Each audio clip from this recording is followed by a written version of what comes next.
Bangladeshi Chinese রেস্টুরেন্টে গেলে fried rice এবং ভেজিটেবলের সঙ্গে দারুণ সুস্বাদু একটা ফ্রাইড চিকেন সার্ভ করা হয়। আজকে সেই ফ্রাইড চিকেনের রেসিপিটি আপনাদের সাথে শেয়ার করছি। প্রিয় দর্শক, তৈরি করে দেখাচ্ছি Bangladeshi Chinese restaurant style fried chicken. Fried chicken তৈরির জন্য আমি এখানে 1 কেজি পরিমাণ চিকেন নিয়ে নিয়েছি।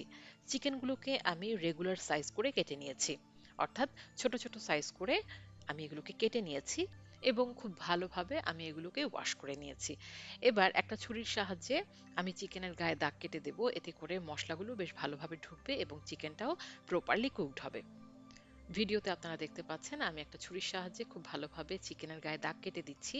কাজটা আপনারা চাইলে কাঁটা চামচ দিয়েও করতে পারেন। কাঁটা চামচ দিয়ে প্রত্যেকটা চিকেনের গায়ে খুব ভালোভাবে গেঁথে দিবেন, এতে করে মশলাগুলো চিকেনের ভেতরে খুব ভালোভাবে ঢুকবে। এবার চিকেন ম্যারিনেট করে নেব। এর জন্য এর মধ্যে দিয়ে দিচ্ছি 1 টেবিল চামচ পরিমাণ আদা বাটা, 1 টেবিল চামচ পরিমাণ রসুন বাটা। সস দিয়ে দেব। সসের মধ্যে দিয়ে দিচ্ছি লাইট সয়া সস 1 টেবিল চামচ পরিমাণ, ম্যাগি সস দিয়ে দিচ্ছি আমি 1 টেবিল চামচ পরিমাণ, দিচ্ছি ফিশ সস 1 চা চামচ পরিমাণ। ফিশ সস অনেক বেশি লবণাক্ত হয়ে থাকে, এখানে আমি 1 চা চামচ পরিমাণ ফিশ সস ব্যবহার করছি। 1 টেবিল চামচ পরিমাণ দিচ্ছি টমেটো কেচাপ, 1/2 চা চামচ পরিমাণ দিচ্ছি সাদা গোলমরিচের গুঁড়া, চাইলে কালো গোলমরিচের গুঁড়াও দেওয়া যাবে। দিচ্ছি 1 টেবিল চামচ পরিমাণ কাশ্মীরি রেড চিলি পাউডার, চাইলে নর্মাল আমরা যে রান্নায় ব্যবহার করি মরিচের গুঁড়া সেটাও দেওয়া যাবে, তবে এই কাশ্মীরি রেড চিলিটাতে কালারটা বেশ সুন্দর আসে। টালা জিরার গুঁড়া দিয়ে দেবো আমি 1 চা চামচ পরিমাণ, লবণ দেবো আমি স্বাদ অনুযায়ী, এখানে আমি 1.5 চা চামচের মতো লবণ ব্যবহার করছি, যেহেতু সসে অনেক লবণ থাকে। আর এর মধ্যে দিয়ে দেবো আমি 1 চা চামচ পরিমাণ চিকেন পাউডার।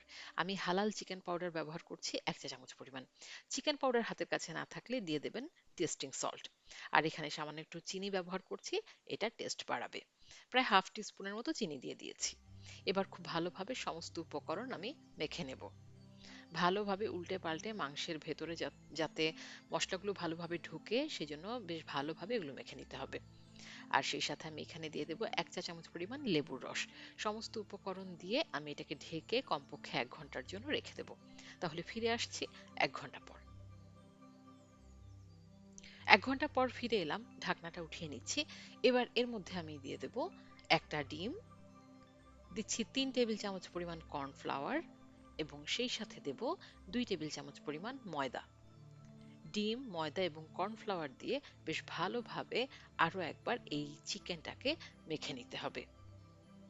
আমরা বাংলাদেশি চাইনিজ রেস্টুরেন্টে যে চিকেনটা খেয়ে থাকি সেটা এভাবেই প্রস্তুত করা হয়। তো আমি এখানে সমস্ত উপকরণ দিয়ে আরো একবার বেশ ভালোভাবে মেখে নিয়েছি। এবার আমি ভাজতে চলে যাব। চুলায় একটা প্যান বসিয়ে দিয়েছি, পর্যাপ্ত পরিমাণ তেল দিয়েছি, ডুবো তেলে ভেজে নেব। তেলটাকে বেশ ভালোভাবে গরম করে নিতে হবে। তেলটা গরম হয়েছে কিনা সেটা আমরা একটা কাঠির সাহায্যে পরীক্ষা করে দেখতে পারি। যখন আপনি এই কাঠিটা তেলে ধরবেন, এটা বুদবুদের মতো উপরে উঠে আসলে বুঝতে হবে তেলটা বেশ ভালোভাবে গরম হয়ে গেছে। দেখতে পাচ্ছেন আমার তেল ভালোভাবে গরম হয়ে গেছে। আমি এবার গরম অবস্থায় মাংসগুলোকে ছেড়ে তারপর চুলার জালটা মিডিয়াম করে দেব। আপনি যদি ঠান্ডা তেলে মাংস ছাড়েন তাহলে মাংসের উপর যে লেয়ারটা থাকবে সেটা কিন্তু পুরোপুরি খুলে যাবে। তো কোনোভাবেই ঠান্ডা তেলে মাংস ছাড়া যাবে না। তেলটা বেশ ভালোভাবে গরম করে মাংসগুলো তেলে ছেড়ে তারপর আমরা চুলার জালটা কমিয়ে লো টু মিডিয়াম করে দেব এবং মিডিয়াম হিটে আমরা চিকেনগুলোকে ভেজে নেব, তাহলে প্রপারলি কুকড হবে। আমি একটা কাঁটা চামচের সাহায্যে চিকেনগুলোকে উল্টে পাল্টে 10 থেকে 15 মিনিট সময় নিয়ে ভেজে নিচ্ছি। চিকেনগুলো ভাজা হয়ে গেলে এগুলোকে উঠিয়ে নেব এবং উঠিয়ে একটা টিস্যু পেপারের উপরে নিয়ে নেব। টিস্যু পেপার এক্সট্রা যে তেল আছে সেটা শুষে নেবে। এভাবে বাকি চিকেনগুলো আমি তৈরি করে নিচ্ছি। প্রিয় দর্শক, তৈরি হয়ে গেল দারুণ সুস্বাদু মজাদার Chinese restaurant style fried chicken. মজার এই চাইনিজ রেস্টুরেন্ট স্টাইলের ফ্রাইড চিকেনটা বাড়িতে পেতে চাইলে অবশ্যই রেসিপিটা ফলো করে বানাতে হবে। রেসিপি রিলেটেড কোনো কোশ্চেন থাকলে আমাকে কমেন্টস বক্সে কমেন্টস করে জানাবেন। আর ভিডিওটি ভালো লেগে থাকলে একটা লাইক দেবেন এবং আপনাদের ফ্রেন্ডস এন্ড ফ্যামিলির সাথে শেয়ার করবেন।